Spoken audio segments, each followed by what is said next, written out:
वक्त में बिजली के जेह्ड़े पोल उनके अगे खलोते दा एह्दा किश बड़ा बड़ा कारण है। तुस मेरे पीछे दिखा करते हो इस वक्त पार्क है बड़ा जेह्ड़ी कि तोड़ी दित्ती गई ही ते पुल की वजह कन्नै भी उन्हें बनानी शुरू की है, बना कर देंगे, कोई दो राय नहीं है।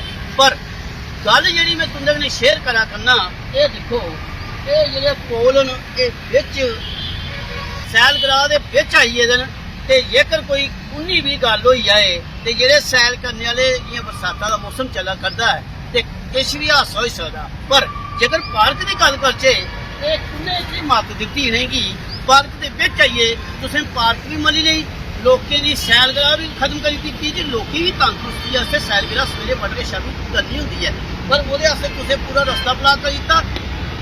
मेरी कोशिश है ये जेह्ड़ी खबर है इसी फैलाने का कारण ये है कि ये जेह्ड़ी खबर है ये इत्थे दे मेयर होंदे कश भी पुज्जनी चाहिदी, कन्नै इत्थे दे जेह्ड़े रख रखाव करने वाले उंदे कश भी पुज्जनी चाहिदी। ये गुलिस्तान डोगरी चैनल के माध्यम कन्नै मेरी कोशिश है ये खबर बड़े पैमाने पर फैलाई जा कि जे जेह्ड़ी चीज गलत है उसी गुलिस्तान डोगरी चैनल गलत गै आखिए तो ओह्दा प्रचार करा दा है। ये दिक्खो तुस इक लोड़ ही कि जे या इस साइड ऊपर या इस साइड ऊपर ये बड़ी स्पैशल तौर पर इसी एक किया गया कि मैं कोशिश करना तुसें कि ये दिखो इस पक्खी मेरे ये दिखा दो तुस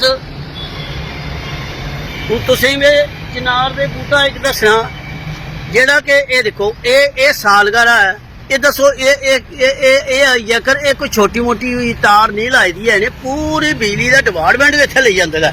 ये सैल ये इधरे लोग जाना इधर ही आना ये बिच इन्हें सैल पाई थी जगह खाली है। ये मेरे कन्नै किश लोग न जिहड़े ऑब्जेक्शन भी की पर वो सुनने वाला कोई नहीं। हूँ अस तुसें कि एक नहीं तस्वीर लगे दसन गुलिस्तान डोगरी चैनल के माध्यम कन्नै ये तस्वीर है जिहड़ी ये तुसें कि थोड़ी हैरान भी करग ते परेशान भी करग कि जे जिन्हें लोकें इत्थे कोशिश की चिनार के बूटे लाने की। मैं किस दिन पहले तुंदे कन्नै एक खबर शेयर की थी कि बूटे ला करते लोग ते चिनार के बूटे चोरी हो जाते, उंदे च एक बूटा बचया हा।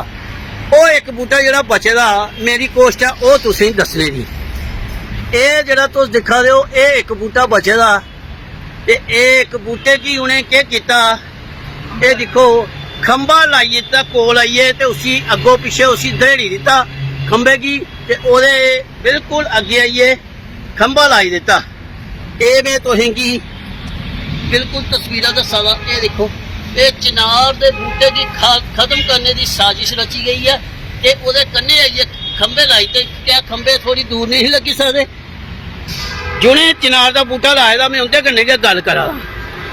हाँ जी भाई साहब जेह्ड़ा तुस किस दिन पहले तुंदे कन्नै गल होई तुसें आख्या हा कोहली साहब तुहाड़ा नाम कि एक चिनार का बूटा बचे दा मिगी लगदा वो भी खत्म करने की साजिश हो रही है क्योंकि काम करने वाले मोस्टली दूजी जात के होंगे उन्होंने पसंद नहीं आता कि कश्मीर की जी शोभा इतने भी होए जम्मू भी खूबसूरत बने शैल शैल 24 घंटे दिता है ऑक्सीजन। एसी तरोड़ने की या खत्म करने की साजिश रचा देन एक साइड पूरे बूटे कट्टी ओड़े खंबे लाने की जरूरत कि 5 फुट अगे कर सकते खंबा कन्ने जोड़िए लाया पहले तो सिर पुट्टा दे असं मना किया थोड़ी जी अगे होए वो 4 इंच के उपर लाता खंबा इसलिए जी साइड जिन्नियां टहनियां कट्टी ओड़ियां एक साइड रह गया। हाँ जी सो उसकी आखना चाहते जिसले खंबे लाई जाते हैं असें आख्या भी है उसलै कि ये तुस जेह्ड़ा एह् पूल जेह्ड़े थोड़े उस साइड करना कन्नै चिनार दा बूह्टा एह्दे कन्नै लगे दा लेकिन वो बाद च हाँ जियां कर लगे जे दिक्खेआ तो बिल्कुल कन्नै नहीं लाए दा।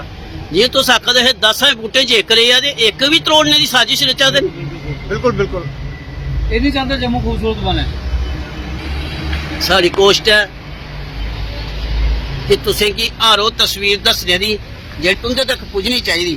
साड़ी कोशिश होंदी है गुलिस्तान डोगरी चैनल की जेकर कोई भी गलत चीज हो रही है उसे अस डोगरी गुलिस्तान डोगरी चैनल के माध्यम कन्नै तुंदे कन्नै शेयर करने जेकर कोई और न्यूज़ या और कोई खबर या और कोई तस्वीर लभदी है अस वो भी तुंदे कन्नै शेयर करके बने रहो गुलिस्तान डोगरी चैनल कन्नै। जय डुग्गर जय डोगरी जय भारत।